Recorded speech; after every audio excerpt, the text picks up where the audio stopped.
So, I grew up in a house where my family was a little bit different. Both my parents have diagnosed epilepsy, and as I realised as I grew up, possibly a few other undiagnosed issues. I couldn't connect the way I wanted to with my mum, and although it wasn't her fault, and my dad tried his very best to be a great support for her and me. What I didn't realise until actually only a few years ago is that I was a miracle baby that my parents were advised against having. The doctor said that I would have epilepsy and a whole host of other major health problems. But when I was born with no problems at all, everyone breathed a huge sigh of relief.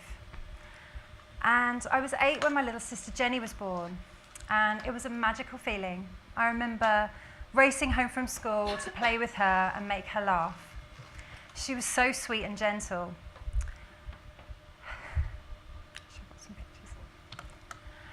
And she used to call me Caroline. She couldn't say the R. And every day I would hear, Caroline, Caroline, can we play now? And sometimes I would come home really tired from school and she would just shout, Caroline, Caroline. It was like I was deaf over and over again until I paid attention and played with her. We had a really special bond. But at such a young age, I was becoming a carer because Jenny was born with delayed development issues, sight and hearing problems, and epilepsy. And I'll never forget when I was 11 and she was 3, she had her very first fit. It was absolutely terrifying. Her tiny little body shaking on the sofa in front of me, it just shook me to my core. I really didn't know what to do. It was extreme. It was grand mal epilepsy, which is the most intense kind. Life became a whirlwind of school, doctor's visits, and also cleaning my house, as my parents really struggled to keep it clean. But I had to do it in secret mainly because my mum felt like I was invading her space. It was really, really quite difficult. But I did have other outlets. I really loved to dance. It was just so much fun and it made me feel free. And I also loved books. Any chance I got to read, even at the dinner table, always being told to put it away, I loved escaping into another life and actually learning about the world and seeing how other people's experiences made them think and behave in different ways. I guess at the time I was trying to make myself normal. When I was 14, Mum got pregnant again with my little brother Robbie, and Jenny moved into my bedroom.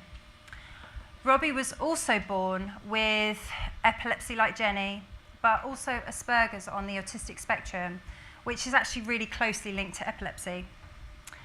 By this point, Jenny was about 8 years old, and her fits were becoming much more intense and much more frequent.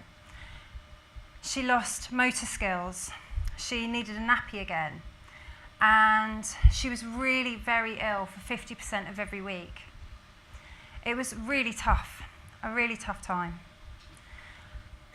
But the worst thing was that as she got older and the epilepsy got worse, she started to, after an epileptic fit, she started to sort of half wake up, like a person sleepwalking. So it was like the lights were on, but nobody was home. And she would just be moving and just on a mission to go somewhere, but I couldn't work out why. And of course, in this state, after such a major shock for her brain, she really needed to rest. And of course, with moving around, she could have easily fallen down the stairs. So I had to sit with her and make sure that she was okay, keep talking to her, keeping her calm, until she kind of came to a bit more or fell asleep. But when Jenny was well, she was so happy. She absolutely loved to sing and religiously watched Stars in Their Eyes with Matthew Kelly. I don't know if any of you guys might remember that. She was his biggest fan, probably because he looked a bit like my dad. You might recognise from the previous photo. She really loved the simple things, whether it was me dressing up and being silly with her or taking her to McDonald's. She was just so sweet and gentle, and it really made me, at the time, without even realising it, appreciate the really simple things in life and to really make the most of every moment, of everything I was doing. What I didn't realise, but sharing a room with Jenny every single night meant that I was there caring for her whenever she had an epileptic fit. And at the time I realised, I thought to myself, well, I'm waking up anyway, so why wake up Mum and Dad too? Plus they were dealing with baby Robbie, so I just thought, I'll look after her. And what I didn't realise then, but I've subsequently realised, is that I actually evolved to sleep with my eyes open and with pin-sharp hearing, so that at the very first sign of a fit, I could be there to make sure that she was okay. At the time, I was studying for my A-levels, so I was getting very little sleep, but fortunately, I was just about smart enough to get by. In the summer of 2000, that was when things changed forever. I was 17, and up to that point, my parents had said, if you want to go out, that's fine, but just make sure that you're home for when Jenny wakes up, because she worries where you are. And I knew that her worrying could spark a fit, so I took it really, really seriously.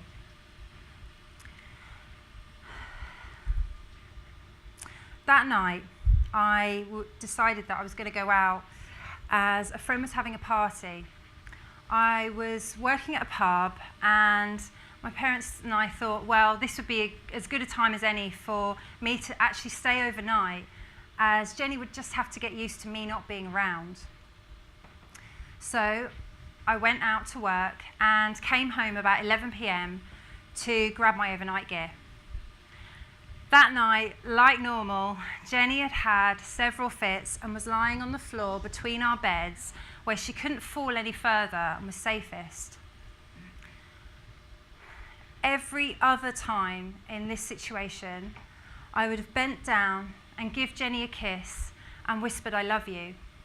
But knowing that I wasn't going to be around to be there if she woke up and she wanted to move around and go somewhere, I thought, okay, I better not do that.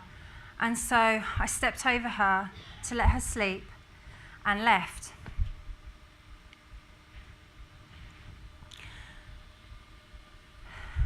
The next morning, I left the party. I'd actually had a really good night. It was loads of fun. And got into my car and was driving home and got a phone call on my mobile. It was my mum. And while I was driving, I answered. Shouldn't have done really. She said, she's dead, Jenny's dead. And I said, no, Mum, you always get confused. There's no way that's right, you must have it wrong. But then she put the doctor on the phone, and he said, I'm so sorry, Caroline, but Jenny's passed away. I couldn't believe it. I felt like my heart had been smashed into tiny pieces. I wished more than anything that I'd bent down and given her that kiss. Perhaps I might have been able to save her. So I went home and went up to my bedroom. I saw her lying there on the floor. She was only 10, a week before her 11th birthday. And she was so still. I remember that the blood was draining down inside her skin. It was making her look all blotchy.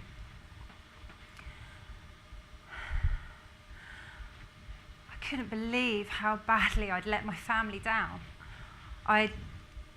Every other time I'd been there, and the one time when she needed me the most, and I wasn't there, I was out having fun with my friends. It was absolutely horrific. But for some reason, in that moment, I realised, God, I've really got to live my life. And so, even though it was Jenny, but it wasn't quite Jenny, I knelt down and I spoke to her and I said, I'm going to live the life that you will never be able to. Or I'm going to do my best to anyway. One that's adventurous, one that's fulfilling, full of laughter and full of love. I wanted to take her with me on every journey and just go everywhere, see everything, because she would never have the chance.